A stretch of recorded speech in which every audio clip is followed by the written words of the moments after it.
ব্যাপার কি তোর?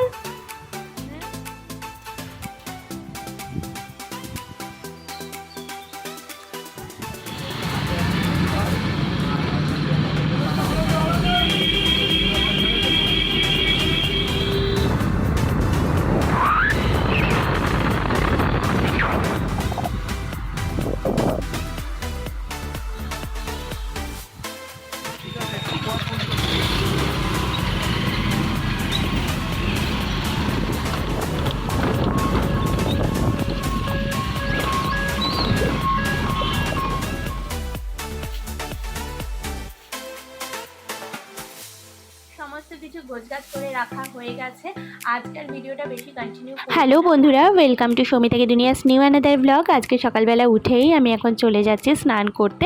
আমার ওদিকে কিন্তু রান্নাবান্না কমপ্লিট হয়ে গেছে, যেগুলো তোমাদের সঙ্গে আর আমার শেয়ার করা হয়নি। তারপর এখন তো পুজো করব, তো স্নান করে চলে এলাম। এবার চলো পুজোটা করে নিই ঝটপট করে। আর আজকে যেহেতু সোমবার, সেই তোমার সময় লাগে অনেক। এই যে দেখো শিব ঠাকুরকে এখন স্নান করাতে বসে পড়েছি। স্নান করিয়ে ভালো করে গা মুছিয়ে সমস্ত কিছু পরিষ্কার করে এবার সুন্দর করে ফুল দিয়ে সাজাবো।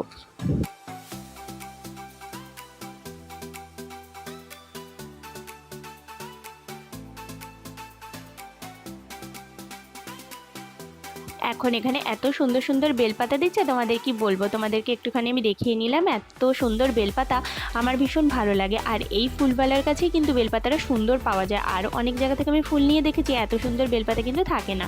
তো ঠাকুরকে এখন আমি আকন্দর মালা পরিয়ে দিলাম। আর আজকে না সাদা গোলাপ নিয়ে এসেছিলাম ঠাকুরের জন্য, মানে আজকে নয় কালকে এনেছিলাম। আমি তো আগের দিন ফুল এনে রাখি। ঠাকুরকে এখন ফুল দিয়ে সাজিয়ে দেবো। চলো এখন পুজোটা ঝটফট করে নিই, পরে তোমাদের সঙ্গে দেখা হচ্ছে। ওইদিকে আমার বড় কিন্তু ঠাকুরকে সুন্দর করে সাজিয়েছে। একসাথে পুজো কমপ্লিট করে আমি বেরিয়ে পড়েছি স্কুলে যাওয়ার জন্য। কালকে রাত্রিবেলা যখন এই জায়গাটা দিয়ে যাচ্ছিলাম, তোমাদেরকে তো দেখিয়েছিলাম যে কীরকম লাগছিল অন্ধকারে। আর এখন কিন্তু দিনের বেলা যাচ্ছি। দুভাবেই কিন্তু আমার এই জায়গাটাকে দেখতে ভীষণ ভালো লাগে। তো আমার বর ছেড়ে দিয়ে এখন যাচ্ছে বাড়িতে, আর আমি এদিকে কিন্তু আমার বাপের বাড়িতে আজকে একটুখানি এসেছিলাম। আর আমাদের মাফিন সোনা দেখো আমার ব্যাগটা নিয়ে কী কাণ্ডটাই না করছে, মানে ওর যে কী হয়েছিল আজকে জানি না, ও আমার ব্যাগটা ছাড়ছিলই না। তো ওর এই অ্যাক্টিভিটিসগুলো দেখতে আমার ভীষণ ভালো লাগে, তাই সে ক্যাপচার করে নিই তোমাদেরকেও দেখাবো বলে। আশা করছি তোমরাও এই মাফিনের অ্যাক্টিভিটিসগুলো ভীষণ পছন্দ করো। ওর আমার ব্যাগের মধ্যে মুখ ঘষা আর কিছুতেই শেষ হচ্ছিল না, মুখটা ঘষছিল আর জড়িয়ে ধরেছিল অনেকক্ষণ ধরে। এরকম করেছে, পুরোটা তো তোমাদের সঙ্গে শেয়ার করা যায় না। তো যাই হোক, আমি স্কুল টুল কমপ্লিট করে এখন আমি শ্বশুরবাড়ি যাব বলে, মানে আসবো বলে এখানে আমি বেরিয়ে পড়েছি রাস্তায়। তো বাসে করে চলেও এসেছি। আর এই যে দেখো বাসে থেকেই তোমাদের এই শ্যামবাজারের সামনেটা না একটুখানি ভিডিও করলাম তোমাদেরকে দেখাবো বলে। অনেকেই শ্যামবাজারে আসো আমি জানি, এখানে অনেকেই যারা আমার রয়েছে পরিবারের, তারা অনেকেই শ্যামবাজার থেকে শপিং করো। আমি এই জায়গাটা তোমাদের সঙ্গে শেয়ার করলাম কেন বলো তো, যখন আমি ব্রেক জার্নি করে যাতায়াত করতাম, তখন কিন্তু আমি 5 পয়েন্টের এই জায়গা থেকেই বাস চেঞ্জ করতাম, সেটা তোমাদেরকে আমি দেখিয়েছিলাম। তো যাই হোক, আমি এখন পৌঁছে গেছি। আর এদিকে আমি বরের সাথে স্কুটিতে করে যাচ্ছি। আর আজকে কিন্তু আমি আন্দুলেই নেমেছিলাম, আজকে আর মৌরিগ্রামে নামিনি। তো চিরাচরিত রাস্তা দিয়েই আজকে যাচ্ছি। আর আমি মৌরিগ্রামে নামতাম একটা কারণেই, সেই কারণটা হচ্ছে এই কেবিন গেট। বিশ্বাস করো, এই কেবিন গেট আটকানো থাকলে কতক্ষণ যে আটকে রাখবে কোনো টাইমের ব্যাপারই থাকে না। কিন্তু আজকে আমাদের কপাল ভালো ছিল যে আমরা যাওয়ার সাথে সাথেই কিন্তু কেবিন গেটটা খুলে দিয়েছিল।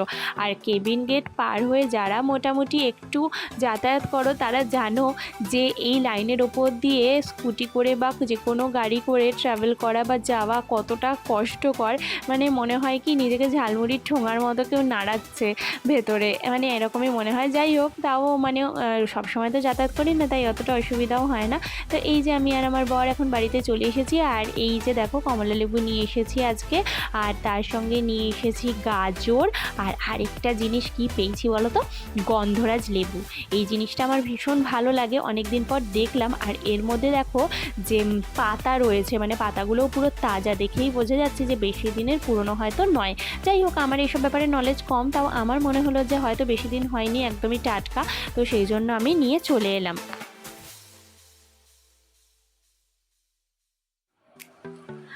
আগের দিন যখন ফল এনেছিলাম জানো তো বন্ধুরা, একটা মিস্টেক আমার হয়ে গেছিলো। আমি কমলালেবুর প্যাকেটটা ফলওয়ালার কাছে রেখেই চলে এসেছিলাম। আজকে আবার গেছি, মানে শনিবার তো ফল কিনেছিলাম, রবিবার কালকে মাঝখানে গেছে, কালকে তো আর আমি বেরোইনি বাড়ি থেকে। আজকে ফেরার সময় যখন ফলওয়ালার কাছে গেছিলাম ওনাকে বলাতে উনি বললেন যে হ্যাঁ আমি ফেলে রেখে এসেছিলাম সেটাকে। আর সত্যি কথা বলতে যেহেতু আমি ওনার থেকে সবসময় নিই, সেই জন্য আমার এইগুলো হতে কোনো অসুবিধা হয় না, ভীষণই বিশ্বস্ত এই সব ব্যাপারে। তো আজকে আবার এই কমলা লেবুগুলো ওই জন্য আমি নিয়ে এলাম। আজকে বিশেষ কিছু কিনিনি, দেখলেই তো আর গন্ধরাজ লেবু পেয়েছিলাম। আমার না গন্ধরাজ লেবু ভীষণ ভালো লাগে, এত সুন্দর একটা স্মেল হয়। আর কার কার ভালো লাগে অবশ্যই কিন্তু আমাকে কমেন্ট। সমস্ত কিছু গোছগাছ করে রাখা হয়ে গেছে। আজকের ভিডিওটা বেশি কন্টিনিউ করব না, কালকে তোমাদের সঙ্গে আবার দেখা হবে, নতুন একটা দিন শুরু হবে, তোমাদের হাত ধরে নতুন ভিডিও নিয়ে দেখা করতে আসবো। সবাই ভালো থেকো, সুস্থ থেকো, সাবধানে থেকো। আজকের মতো সবাইকে টাটা এন্ড গুড নাইট।